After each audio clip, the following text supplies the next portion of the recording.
All right, welcome to our discussion. First of all, Mr. Trichet, also from the side of the students, let me express that it's a great honor to have you here, and especially the three of us, we are very pleased to have the opportunity to share our ideas with you and to discuss them with you. We are Giorgio from Italy, Ben from India, and me, Jonas, from Germany. And we're just quickly going to review the papers that you gave us to read, because that was also a pleasure to have a bit more to read than you were now able to express in your presentation. So we'll be very brief in our summary of that, since you mentioned a lot already in your speech. But in terms of the first paper that you gave us from 2013, there were two aspects that we would like to draw your guys' attention to, because we found them very interesting and inspiring. First of all, this concept of conceptual convergence that you mentioned in the 2013 speech. You've already touched upon it in your presentation, but the idea is that after the great financial crisis, after 2008, we have witnessed like a similarity in the approaches to central banking and monetary policy in the great central banks in the global north, especially. So we have that similar definition of price stability, improved communication and transparency, also a closer integration of bank supervision and central banking, and of course, as you all know, unconventional monetary policy and the strategy of forward guidance. So that is one conclusion that is drawn in the first paper. And the second one that we found also very interesting, especially when it comes to interpreting and understanding the monetary policy of the ECB under your responsibility, especially in 2008 and 2011, was the relationship between unconventional and conventional monetary policy that you analyze in that paper.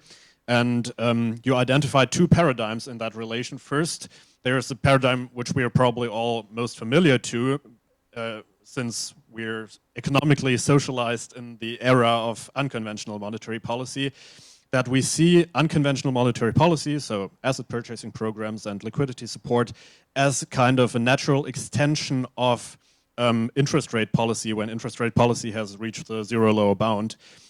So seeing unconventional monetary policy as an expansionary monetary policy. But what you highlight in that paper is that there's also a second paradigm, which you call the separation principle, that basically treats unconventional monetary policy and conventional monetary policy as two conceptually independent things, and acknowledges that there might be situations where you have to raise interest rates because there are inflationary tendencies, but still you have to give liquidity support and you have to engage in asset purchasing programs. So that's very interesting, especially, as I mentioned, if you look at that time in the ECB. So now we move on to the second paper you presented, and to give a quick overview, you talk about the period of the great moderation of volatility and output until 2008. And then you go and speak about the abnormally low inflation period where the inflation was below the target. And then you speak about the return of inflation since 2021. And Ben now is going to give an overview. Hello, everyone. So I would like to quickly summarize the two major questions that Trichet tried to answer in this paper. The first being why there has been an abnormally low inflation from 2010 till 2020. And you can see in the graph, has famously mentioned the 2% interest rate of ECB. The inflation rate in Europe has been substantially lower than that. And what are the causes for that? Quickly summarizing, the global financial crisis itself, which led to lower job creation and lower aggregate demand in total. At the same time, the savings were also higher, which led to lower inflation. At the same time, another important aspect is that this period was a period of hyper-globalization, which led to optimized global value chain and lower cost of production, which again reduced the prices, the inflation rate. And also, as Trichet mentioned, the bargaining power of the employees during this era was particularly lower after the global financial crisis, and COVID just reinforced the situation. Having said that, the second question that Trichet tried to answer in his paper is why inflation came back after COVID. So there have been 7 reasons, plus the 8th reason, the unfortunate war in Ukraine. And you can broadly divide these 7 reasons into cyclical or structural or a combination of both. I would like to quickly highlight a couple of them in this. One being the disruption in the global value chain itself. After the COVID has happened, due to the security reasons and due to self-reliancy of nations, countries started changing the global value chain, which has increased the cost of production. At the same time, especially in US, the bargaining power of the blue-collar workers has increased, and it has also been part of the political agenda of the Trump administration. And also the third reason, the green transition, like Trichet mentioned, needs a high level of investments and high capital stock. And a lot of the investments that is currently being made has become obsolete. So having said that, we have quickly summarized the part of why inflation has spiked post-2020 till 2022. Now, Mr. Trichet, we would like to extend our thoughts on the paper by coming up with new ideas. And the first extension being the alternative explanation of inflation. We would like to have the post-Keynesian view, the Keynesian view of markup cost as a reason for the increase in inflation. And firstly, what did it say? According to the post-Keynesian view, inflation rises due to claims by different players in the market. It could be through profits or wages or increase in taxes. And this could be termed as markup cost. And if you look into the markup cost, the highest chunk of the market cost that has been the reason for inflation has been the market profits.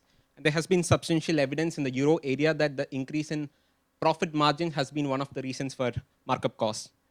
And Lagarde herself has mentioned in 2023 that it is difficult for consumers to understand whether the price increases were caused by higher cost or higher profits.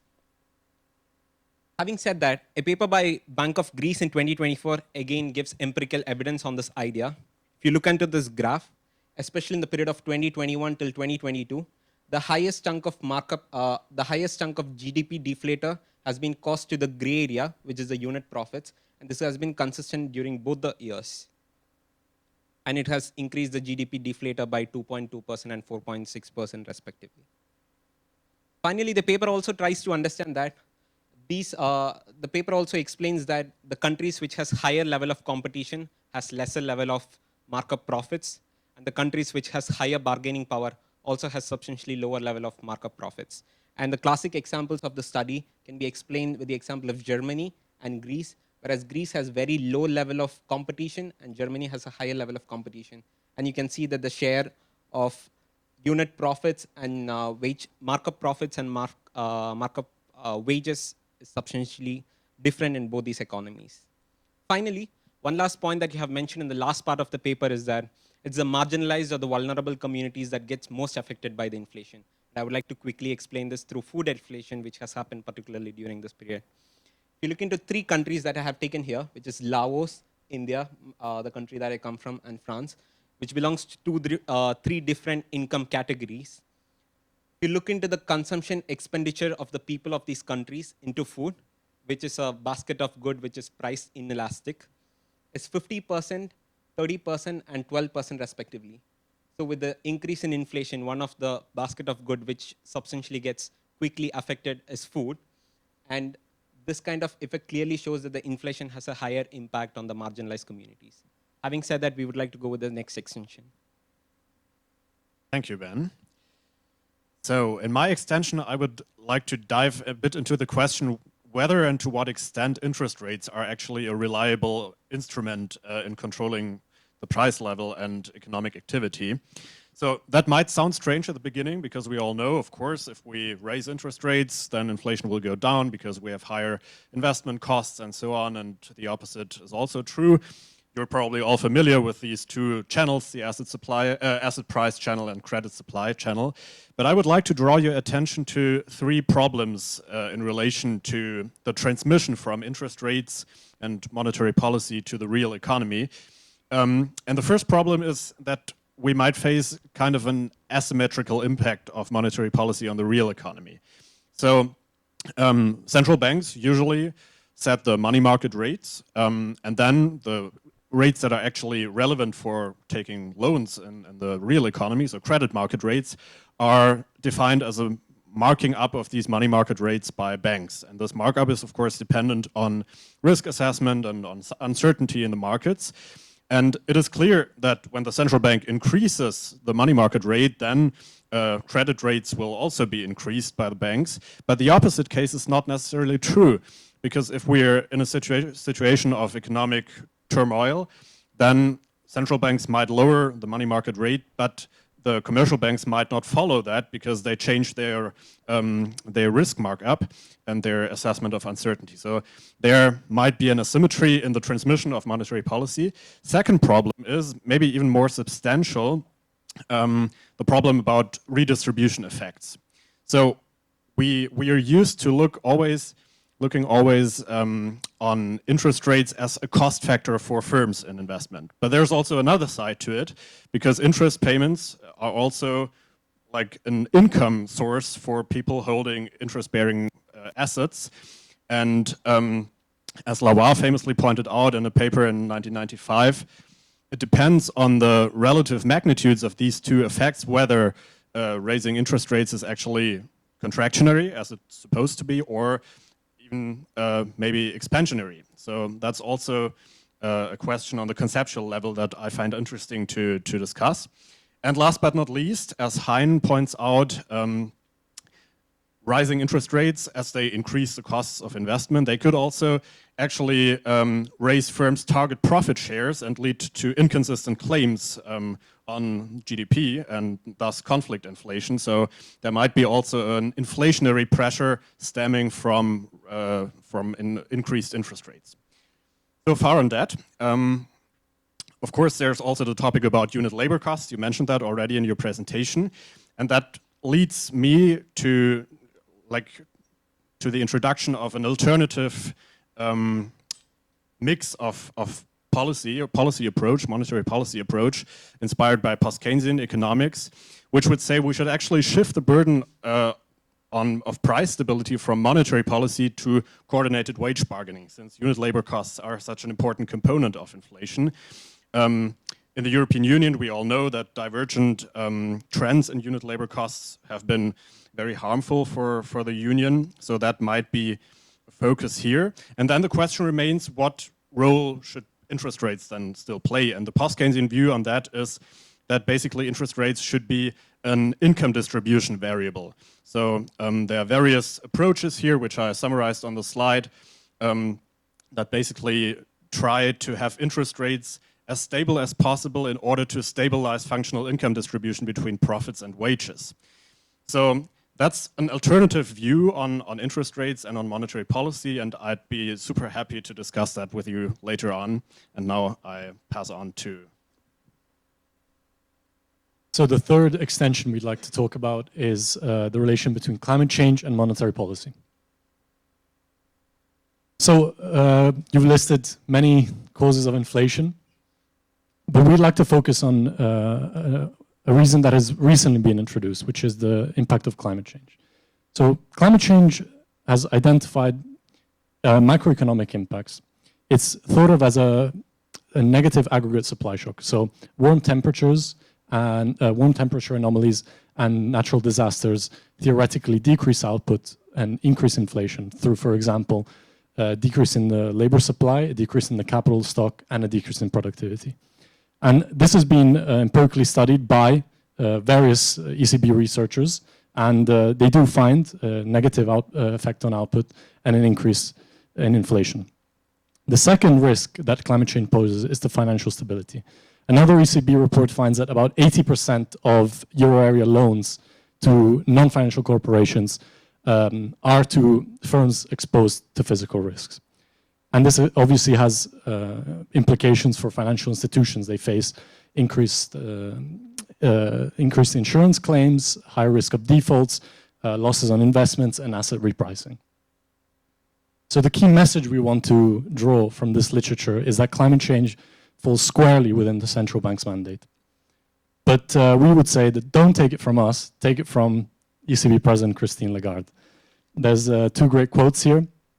Bringing climate change more fundamentally into our analysis and strategy is not mission creep. Climate change is also a price stability risk. And we must incorporate climate change into everything we do, our models, data, projections, and analyses, to ensure that our monetary policy accounts for the impact of climate change. So this is our key message.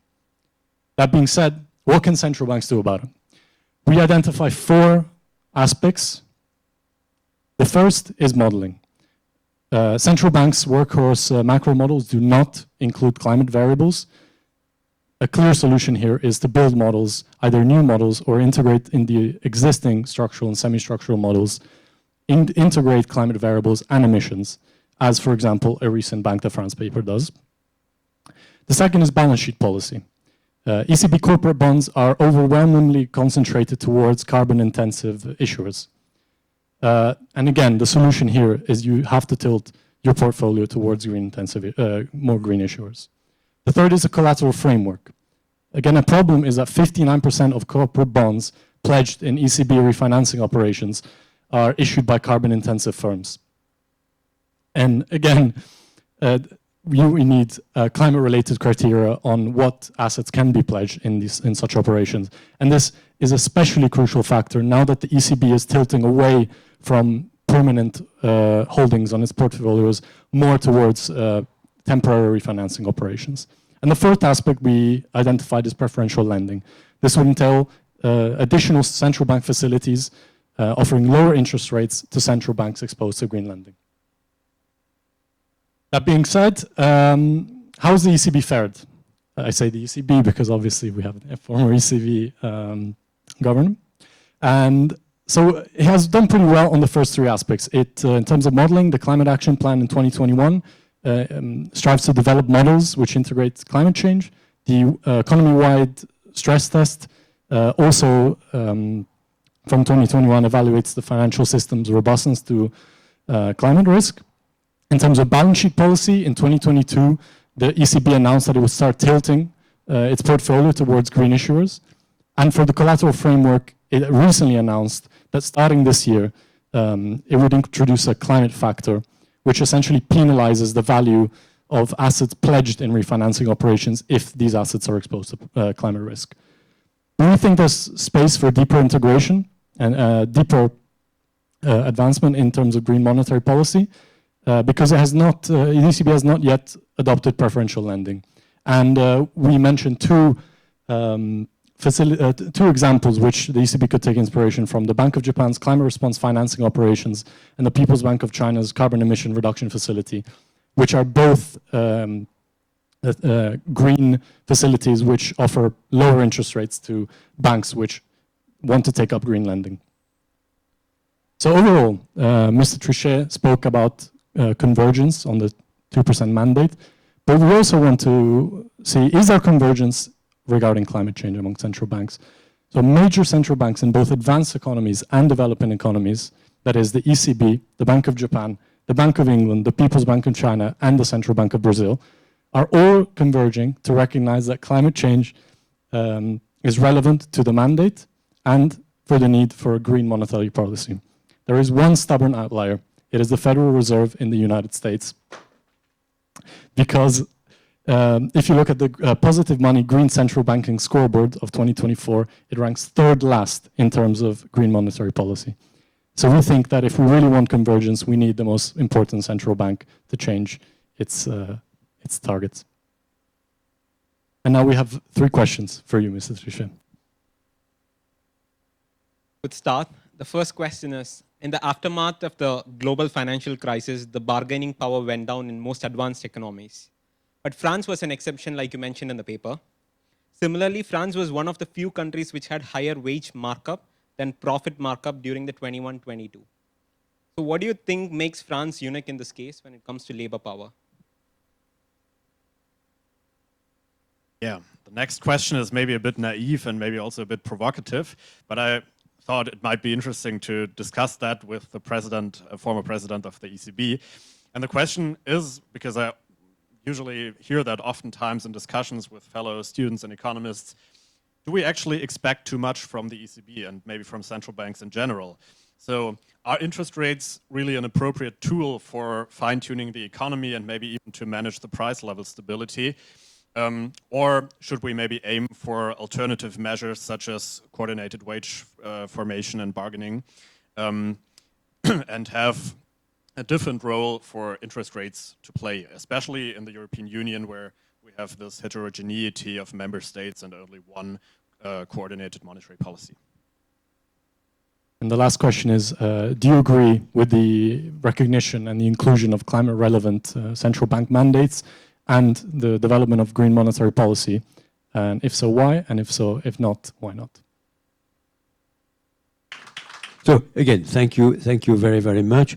I turn perhaps, before turning to the question, I had one or two remarks which I was making myself in listening to what you said. No, profit margins, yeah, I will respond now. I remain very, very, I would say, impressed by the fact that in the most recent period, we had really a conceptual convergence. You elaborated a little bit on the paper I made. It is something which I was not expecting myself.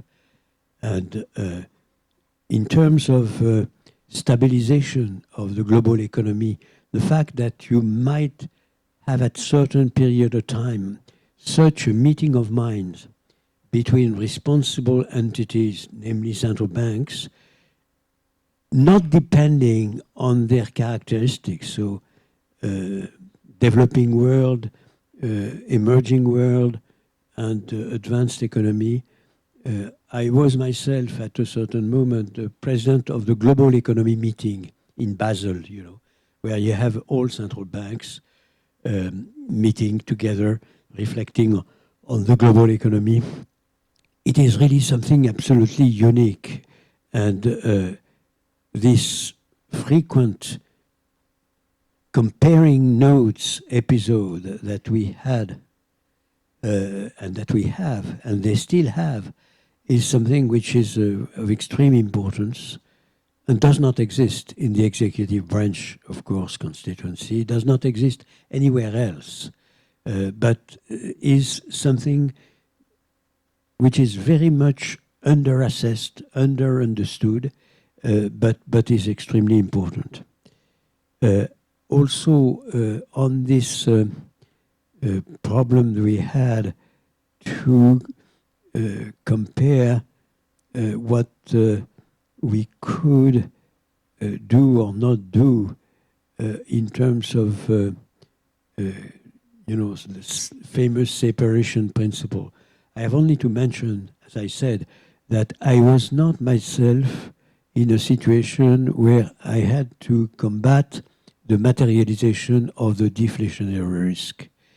It explains why my theory, which was a very, very important theory in my mind, was to, as strictly as possible, separate the, I would say, necessity to deliver price stability in line with our definition of price stability, and on the other hand, combat exceptional and dramatic events that were either the crisis, as simple as that, but also the evaporation of private sector intermediation at certain moment.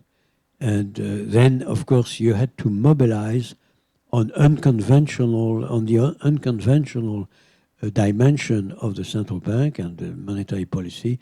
You had to do things, but which were, in my own understanding, extremely important, not to confuse with the, I would say, monetary policy aiming at delivering price stability. I remember I had major difficulty, to be clear, with Germany in this respect. And I invoked at a certain moment, not for Germany particularly, but for all the euro area, the Max Weber distinction between the ethics of responsibility and the ethics of conviction. And I was mentioning, of course, that I understood fully the ethics of conviction, which I would have compared with the necessity to deliver price stability in line with our definition, around 2%. And I was mentioning that, of course, the unconventional measures I was taking were not in contradiction with the ethics of conviction, even if some interpretation in some countries, including Germany, was that it was absolutely abnormal to purchase treasuries. I was in a time where I had to start the first purchase of treasuries. Greece, Ireland, Portugal, Italy, and Spain. And that was considered totally anathema to do that. Because normally you don't do that. It was at least the way things were considered. And I mentioned that the ethics of responsibility was permitting me, according to Max Weber distinction, to embark on simultaneously this, I would say, overall totally unconventional and new. Because now we say unconventional, but at the time it was brand new, plain new. And again, I think I had no trial, but there was the start of several trials against what I was doing, you know. So it was a very, very difficult period of time when you had to start things that were considered absolutely abnormal. Okay, this is all time. Now things have totally changed dramatically, I have to say, in many respects. Still, the consensus amongst central banks, including at the moment I'm speaking, Jay Powell, is absolutely clear. So, again, I don't want you to have the sentiment that I am very pessimistic on what could happen in the US. We will see. I don't want to be too dramatically pessimistic, but it's clear that the attitude of the President of the US today is totally out of any normal behavior vis-à-vis his own central bank. That being said, it's also out of normal behavior vis-à-vis so many other areas that it is a small part, of course, of the anomaly, if I may, anomalies. So I try to respond to the question. I always considered France as an exception because clearly the bargaining power, perhaps I mentioned already in various papers that what I was saying in dramatic weakening of the bargaining power of labor was not necessarily valid for France. And I am, of course, not surprised at all by what I see there. And I don't put that to the credit of France. Maybe some of you would say, well, very good, France is fantastic. No, it is because I think this country is not normal in terms of reaction to new events. So there is I would say, behavior of France which is very surprising. In each global crisis, France is the last country to be touched by the global crisis, but also the last countries to recover. So the culture is such that you don't accept to change rapidly in real time your own attitude. And it is true for, I would say, most of the entities, whether household, citizens, or various entities. So that does not mean that France has not extraordinary assets, on the other hand.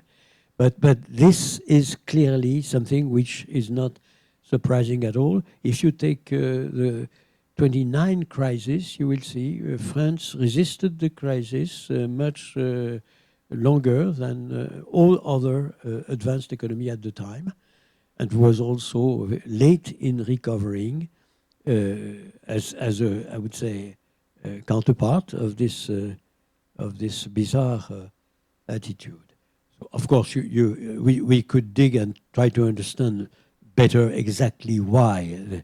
You have the public sector, which is extremely more important in France than in other countries. You have a lot of explanation that would permit to understand better. Nevertheless, I don't make an éloge of the other advanced economy, as you could see. I was mentioning that the bargaining power of labor was put at a level which was much too low and had created fantastic consequences, political consequences, but also abnormal consequences in terms of too low inflation in many respects. So again, I think we could elaborate on the first question even much more. To oversimplify, I would prefer France to behave like the other advanced economy, to be frank. I would prefer France, myself, not to spend something like 58% of its GDP in, I would say, public spendings, but more 50, to be closer to the normal behavior of an advanced economy. You see, I have a very, very clear vision on the fact that France would be much better if it would be closer to an average advanced economy in this respect. But this is my sentiment as a citizen of this particular country, of course. Second question, let's be honest. Do we expect too much from the ECB? I mean, what the people of Europe expect from the ECB is price stability. That's absolutely clear. And we should not expect much more from the ECB than price stability, which remains, in the eyes of our fellow citizens, and it is true on both sides of the Atlantic, it is true everywhere in the world. Our citizens expect price stability. They are totally infuriated when price stability is not respected. And what is happening in the US is very, very interesting also. The scars of the abnormal inflation in the eyes of the citizens of the US is still there. And the main criticism on Trump is you did not re-establish price stability. This is scandalous. And we have to know also our fellow citizens have a long memory. So they don't look at the yearly inflation. And when you tell our fellow citizens, fantastic, you know, it's only 2%, they say, maybe this year it's 2%. But what about the prices that we could see 3 years ago, 4 years ago? We should go back to the level of prices immediately after, before inflation. So we have a communication problem with fellow citizens, which is a very, very important one. So again, the ECB cannot deliver growth, magnificent growth in Europe. It is a delivery which depends extremely well on the executive branches, on the Commission, on all the other institutions, and on the private sector, of course, goes without saying. It is extremely important that the other guys do their job. I was telling myself, the Commission, you are not doing fully your job because you are not sufficiently serious on the implementation of the Stability and Growth Pact, which is absolutely essential in an entity which has a single currency, but not a single government, not a single budget, which is not a full-fledged federation. So you have to get constraints in order to be sure that we are not creating something profoundly abnormal between the single currency on the one hand and erratic fiscal policies on the other hand. And you mentioned also in the presentation the level of competitiveness, the competitiveness of the various countries. I always told the Commission, it's part of your job. it's not part of our job in the ECB to warn the various governments that they are making mistakes, because they are, with a single currency, losing cost competitiveness vis-à-vis the rest of the area.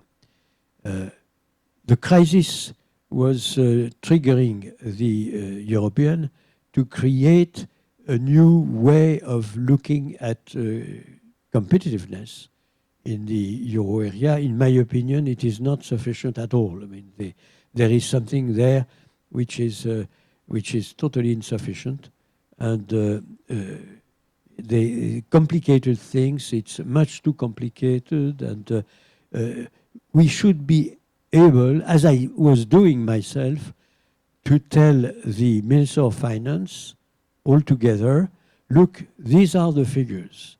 Look at your unit labor cost in the productive sector and their evolution since the setting up of the euro area.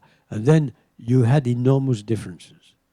And I was telling themselves, if these differences are not corrected, you will see your own, I would say, standard of living diminishing progressively, and you'll see your own unemployment augmenting considerably vis-à-vis the average of the euro area. So this is extremely serious. It was very simple because I was only computing unit labor costs on the one hand and the wages and salaries in the public sector on the other hand. In both cases, I could tell the Ministers of Finance, you're responsible for the wages and salaries in the public sector. Don't tell me that you can do nothing. You have the power. And I need to give you some figures. Since the setting up of the euro, up to year 2007, my memory is that in some countries, I had an augmentation nominal in euro of 110%, and I will not tell you which country, when in Germany it was only 35. Single currency, single market. One country augments its cost in terms of wages and salary in the public sector by 35, and another one by 110. You didn't need to be a Nobel Prize to say it will explode. And it exploded, by the way, after the great financial crisis.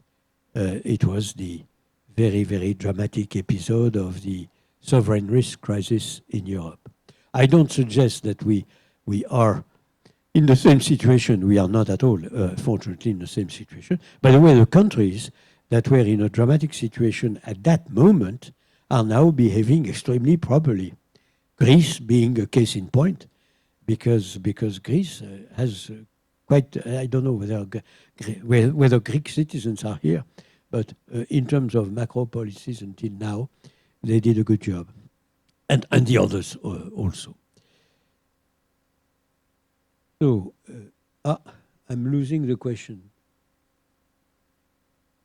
Could you thank you very much.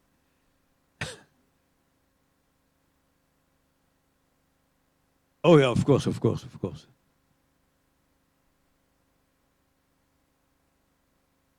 Yeah, well, only to say the main problem, of course, is that there is no more any consensus with the US behaving totally improperly, which is extremely paradoxical because the US was in advance.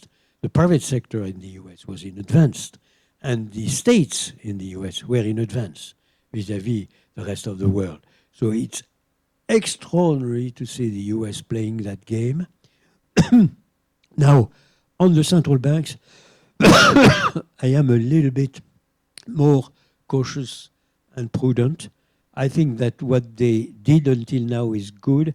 I'm not sure at all that we should re-establish this idea of selective, I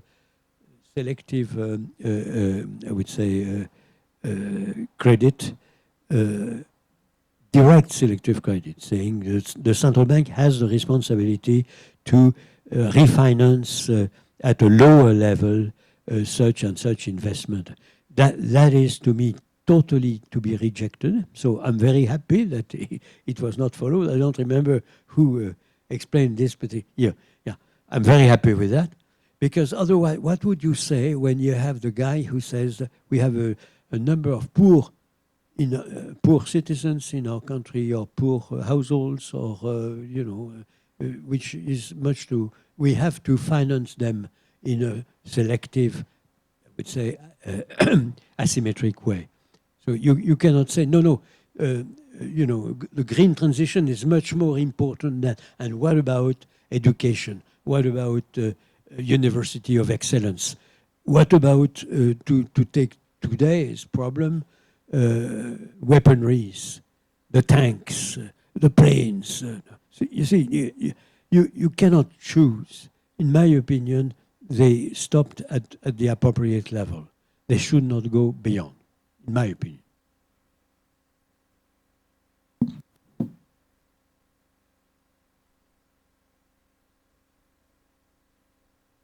Hello, Jermaine from Pakistan.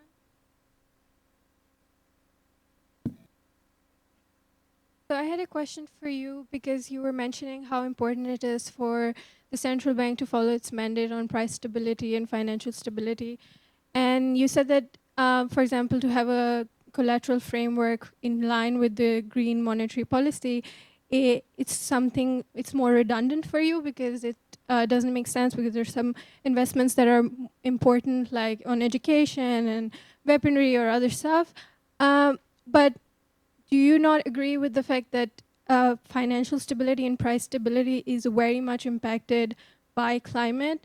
And so the risk that climate poses on financial stability is so widespread and it's so multidimensional that it can completely disrupt financial stability in a way that central banks cannot even measure or accurately assess.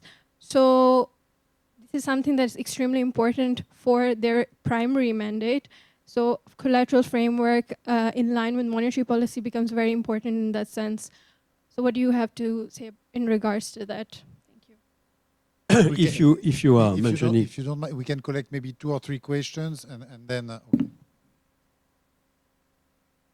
Hello, I'm Jonas. I'm from Switzerland, and I have a question concerning the green transition. In particular, the upcoming ETS2, the emission trading system that has just now been delayed for 1 year, in particular because governments in Central and Eastern Europe are quite concerned with its impact, and I would share that, in particular, its effects on inflation, which will probably be quite substantial. And so my question is kind of, when we have this introduction, or like when we have this introduction of the ETS and we will have inflation, then my first question is, what do you think, what in your opinion, the reaction, would be the reaction of the ECB towards that? And then the second question is kind of, not sure I got exactly your question. Yeah, sorry, I think it was a bit of a connection problem. Please. Yes, so the question is, when we have the introduction of the ETS2, probably now in 2028, and we will actually observe large spikes of inflation in certain countries in the euro area, what do you think would be the appropriate reaction of the ECB? And then, assuming the ECB would kind of try to counteract that inflation, my second question is, doesn't this also undermine the whole concept of the green transition that the EU has followed since the introduction of the ETS in 2005, where you have the idea that you can control or you can drive down emissions with introducing a carbon price and then just increasing it or setting it at a certain appropriate level that then through demand and so on, you would drive down those emissions. And this kind of counteracted. So either in the end, maybe you have price stability, but you don't have this transition, or you have a certain kind of forced transition, but the ECB no longer fulfills its mandate. Hi, my name is Marlene. I'm from Austria. Thank you so much for your presentation. My question is concerning also the political side of what is going on at the moment. Since the global world order seems to be changing a lot, and with it also global cooperation, I was wondering, because the ECB is often portrayed as very apolitical, but I was wondering how you would say this also influences the mandate and the workings of the ECB and other central banks. And a second quick question, more like an emotional question maybe, but because when you said that you have had to decide on purchasing like treasuries from countries directly, and you just described it as like dramatically abnormal, I was wondering what gave you kind of the confidence or also the information that this was what was necessary and what would work in the end. And we'll take a second round of questions. Okay, so I'm not sure again that the first question I quoted perfectly well. I think we have no problem with the collateral, and it was mentioned in the presentation that some students made that we had in this domain more or less an ECB which was had the intention to apply by a collateral which would be in line with the green transition. So what we can deplore, of course, is that at the present moment it is something which is largely consensual amongst major central banks, amongst all central banks practically that are member of the group. But again, we have, of course, the absence of the US, which is frankly totally dramatic. The US Fed cannot, because there is no consensus in the United States of America, clearly. You have a political divide which is really dramatic, Democrats on the one hand, Republicans on the other hand, and a strict, very, very strict opposition between the two. So that of course is dramatic. But I'm not sure that I got exactly the question because again it seems to me that the response is too easy for me to make. Maybe I don't get part of the question. Second question: green transition, and of course the carbon pricing. So I understand that the impact on inflation of the carbon pricing is something which is considered by many as dangerous, of course, because it would have to be countered by the central bank. But again, we are in a situation where the central bank cannot elaborate itself the green transition policy. It's really a question for the government, for the Commission, for the Council, and for the Parliament, by the way. So the position of the central bank is very simple. It has to deliver price stability around 2%, as has been, the rule. And I hope very much that too many mistakes will not be made by the executive branches, by the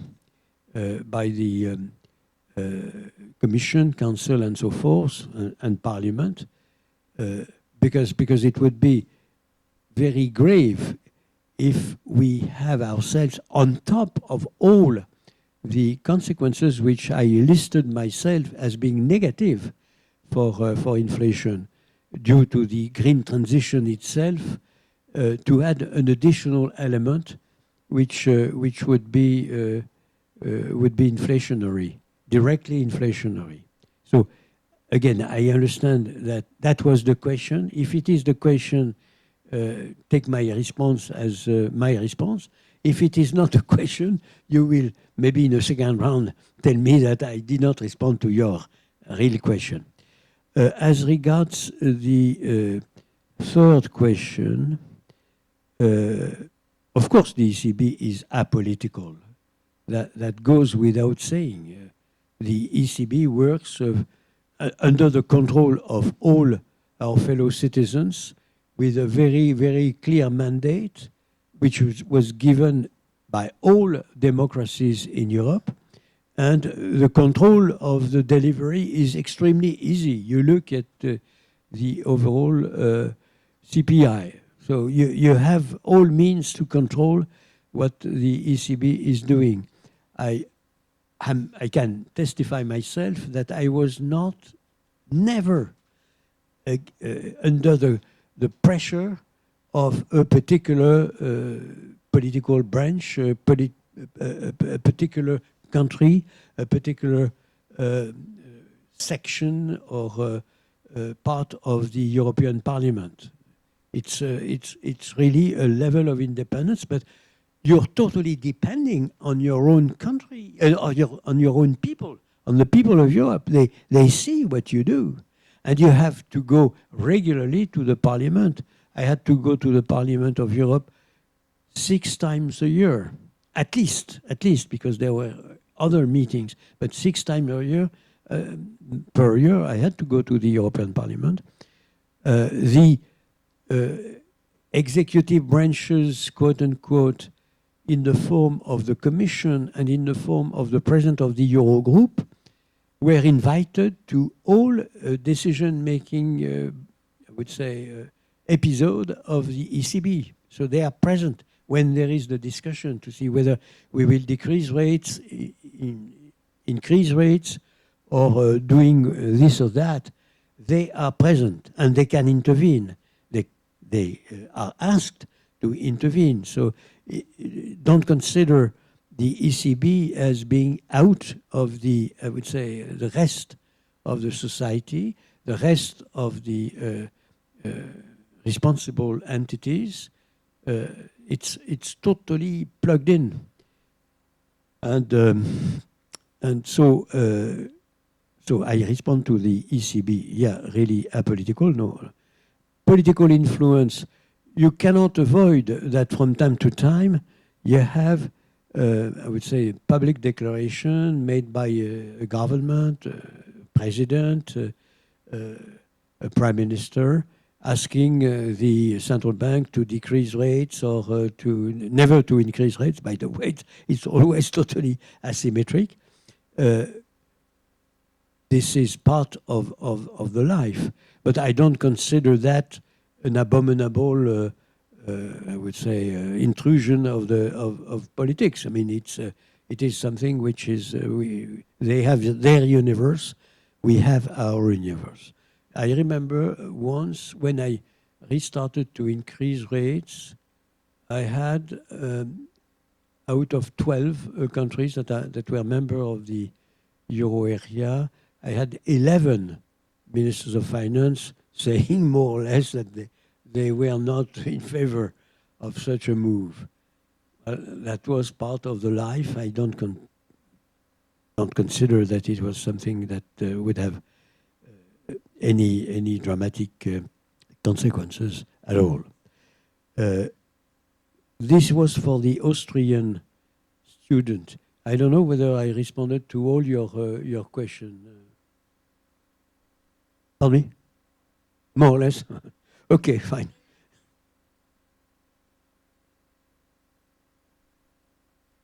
Yeah, you mean we are living, of course, in a world which is totally dramatic. That's clear. We have wars everywhere, and we have the rules that were introduced since World War II are now progressively being erased in a way which is extremely dangerous. But again, the poor ECB is, you know, the central bank of the euro area, the central bank of Europe, and we are all living in this world. It's clear, I mentioned that already, that the fact that there is a war in Europe and the war continues in Europe and the war does not seem at all to be able to be interrupted in Europe is absolutely dramatic, totally dramatic. And now it gives me the opportunity to mention something as a citizen of France and as a citizen of Europe. I am more and more convinced that we need a political federation in Europe.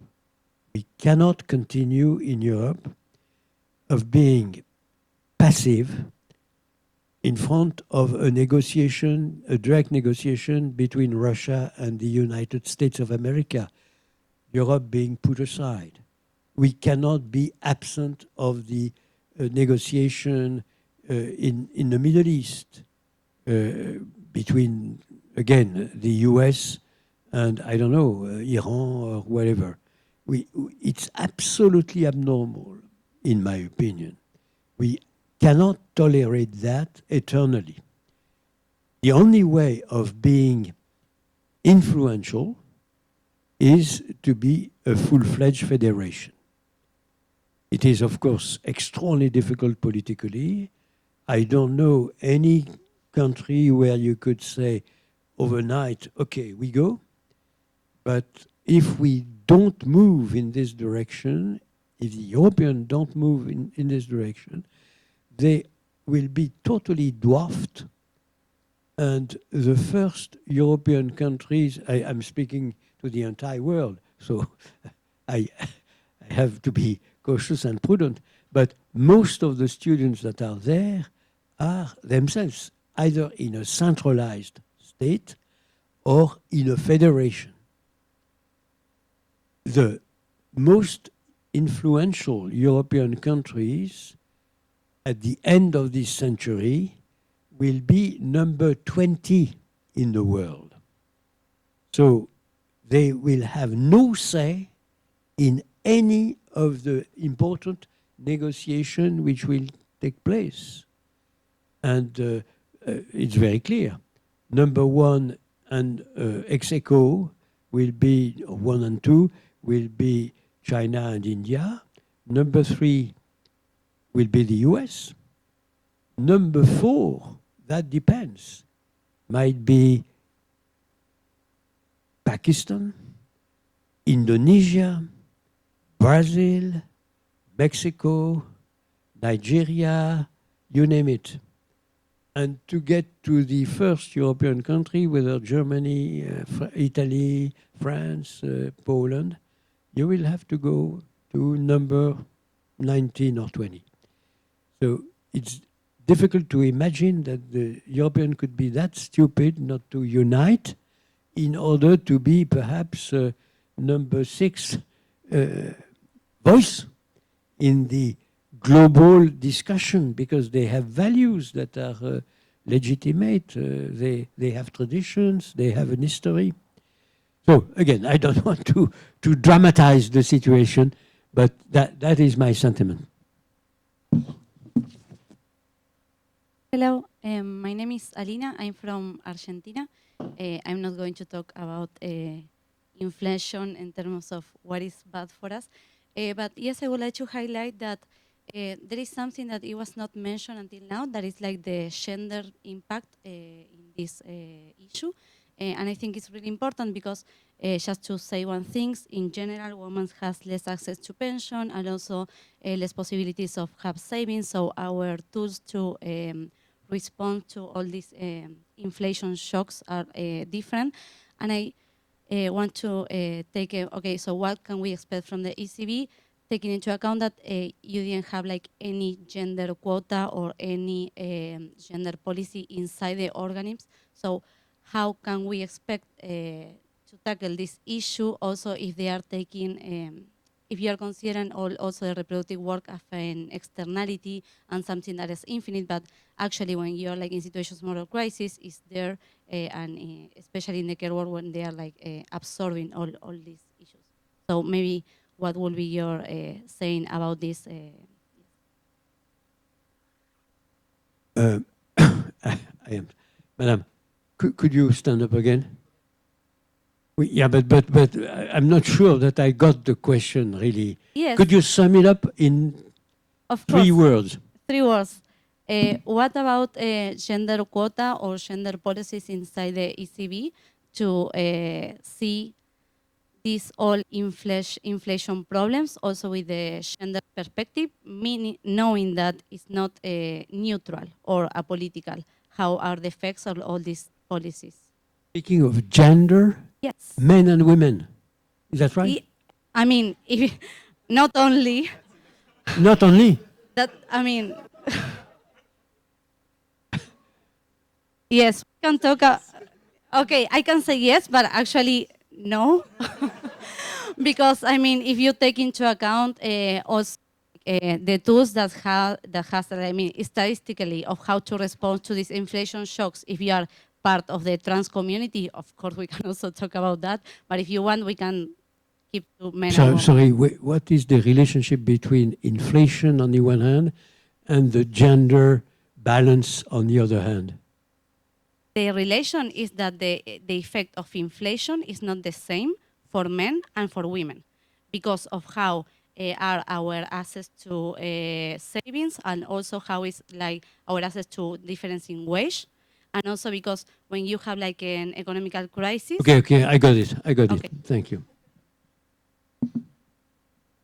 Hi, I'm Theo from Germany. I'm a little bit interested in your personal perspective. So, to what extent do you think that your decisions at the central bank contribute to the status quo that we have now with persistent unemployment, rising inequality, and consolidation of a fossil fuel-based economy? And I would also like to know what goes through your head when you hear of stories like in Greece, for example, where a retired person publicly suicided himself, blaming it on the bad economic situation of the country. And I would say that the decision of the ECB definitely had at least a partial contribution to that. Hi, I'm Nicolao. I'm from Spain, and I was also like kind of shocked when you say that the ECB was politically neutral, because to me, like the ECB is like in the framework of the construction of the Eurozone and the European market, which comes with like this so-called stability.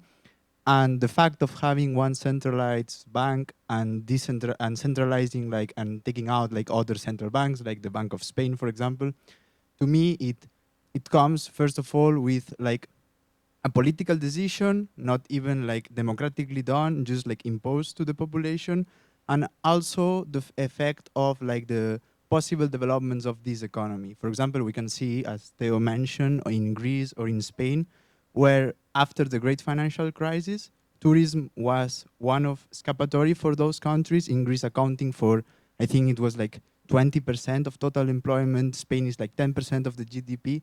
And this kind of development only can be understood within like taking out like sovereign political autonomy of those countries. I mean, how you can frame it within this vision without saying that the ECB is political at some degree? Thank you.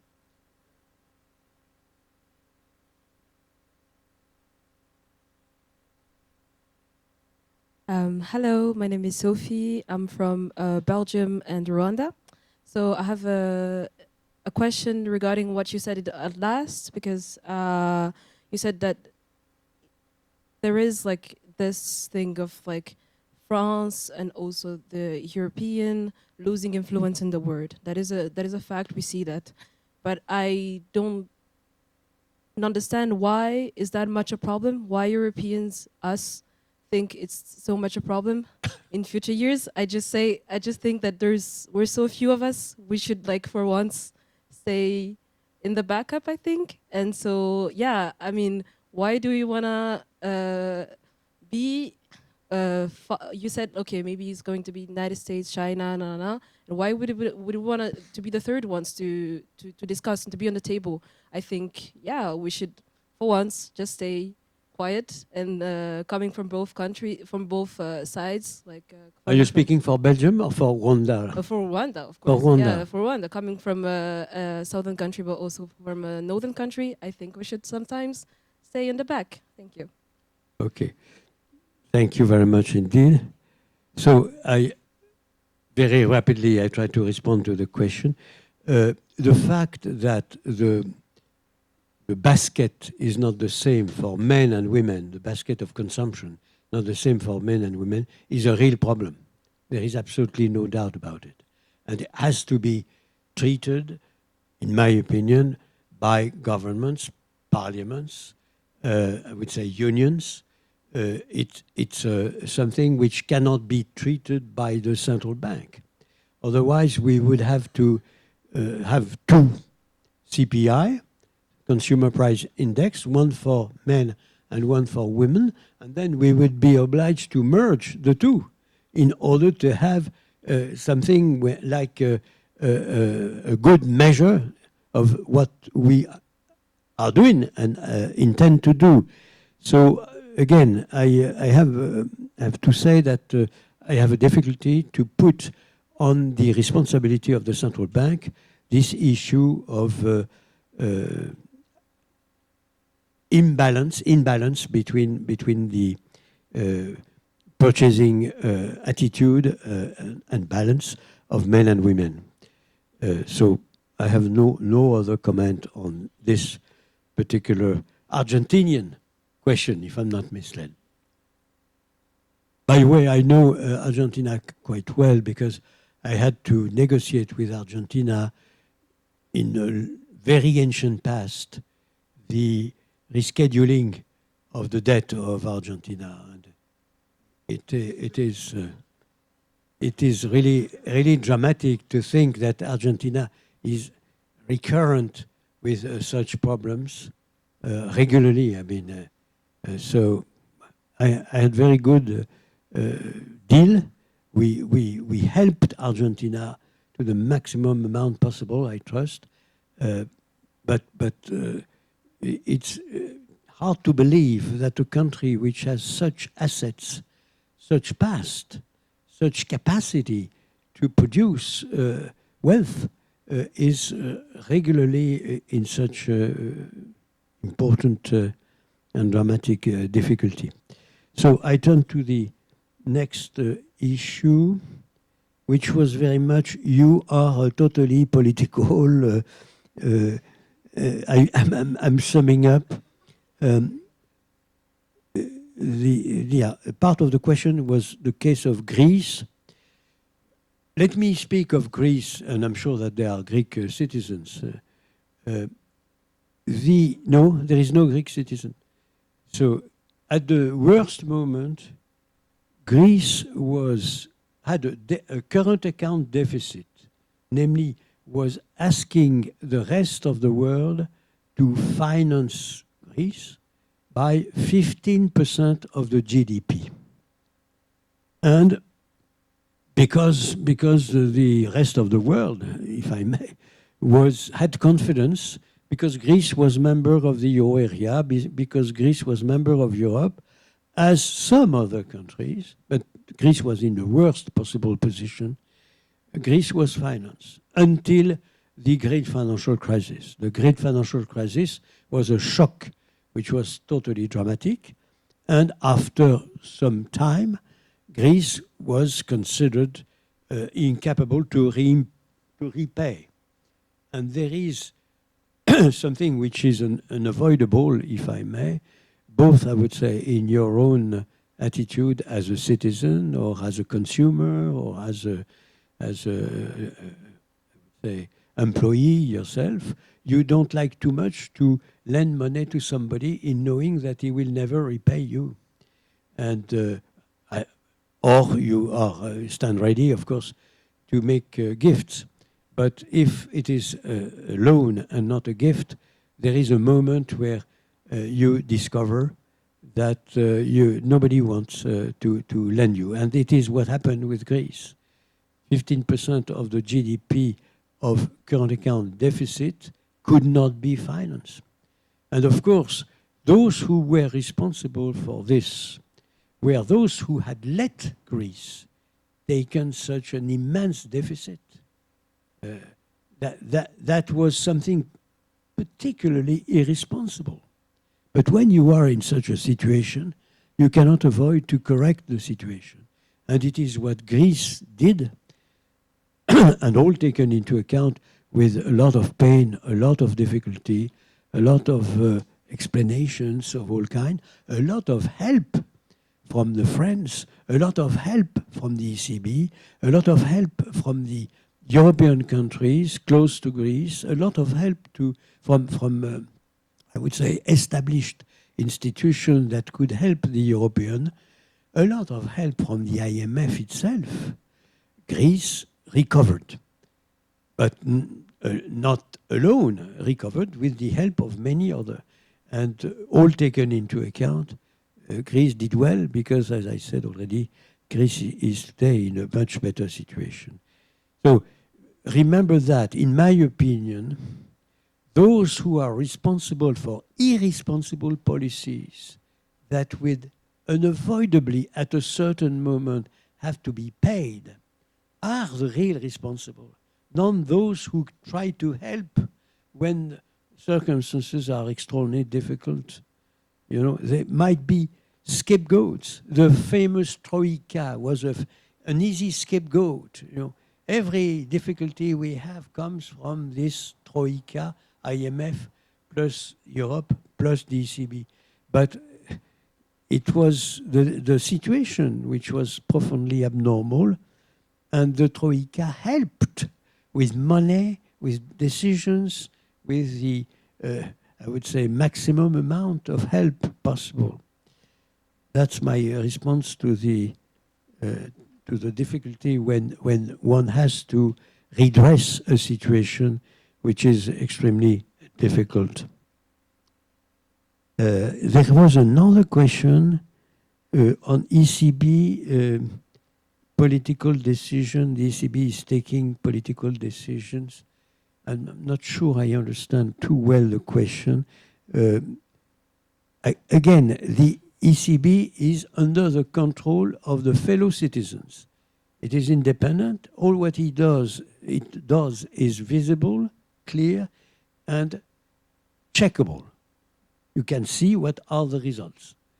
If there are inflation which cannot be attributed to the, I would say, mistakes of the ECB, as was the case in 21, the ECB does what it has to do, and in my opinion, redress the situation as well as possible. I already said that our fellow citizens are extremely demanding, and they are not necessarily satisfied with the present situation. Even if I consider that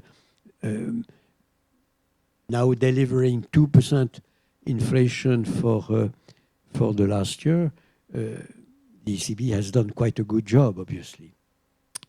But maybe I don't respond to the question because I noted the ECB remains political decision and so forth. But again, if I don't respond exactly, you were the questioner. Could you in 4 words tell me exactly where I don't respond to your question?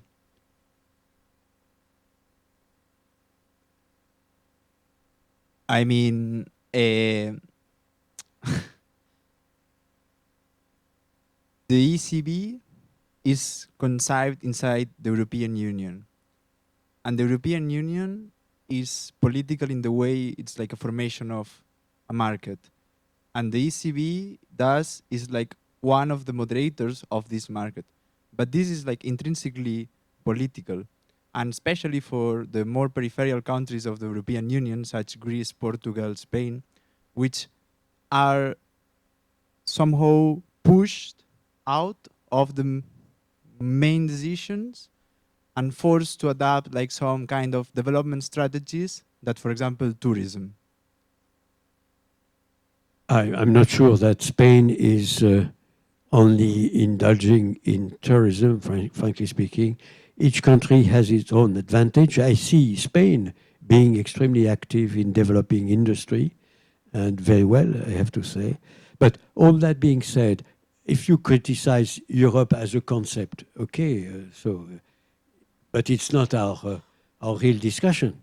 But I accept fully that somebody could say it was a very big mistake to create European Union or to embark on the European endeavor. I am a strong pro-European. I trust that it goes without saying that it is in the interest of all the Europeans. It is backed by the European much more than you suspect. The euro, for instance, when you ask the member of the European Union what they think, or the member of the euro area, I'm sorry, what they think, they respond that they back the euro by 80%, something like 80%. By the way, the French, 75%, the German, quite surprisingly 85. There is a very big support for the euro, the single currency. And so we are under the control of the people. In any case, we are living in democracies. And it is a privilege that we have. We live in a democracy. Okay, so the last question was Rwanda. Maybe one of the reasons why I like when Europe is influential is that it balances the United States of America. And I don't see any other entity that could, try to balance the United States of America, personally. Maybe I'm too goalist for some of you, but I really trust that all the Europeans are goalist now.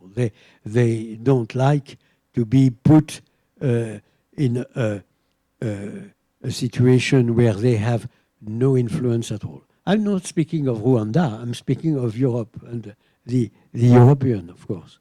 Rwanda, I hope, has a lot of future also in a big union, in a big African union, which would permit perhaps also to have some kind of big influence in the world.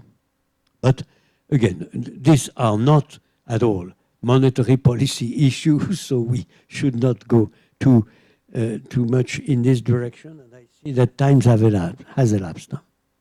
Thank you very much, Jean-Claude.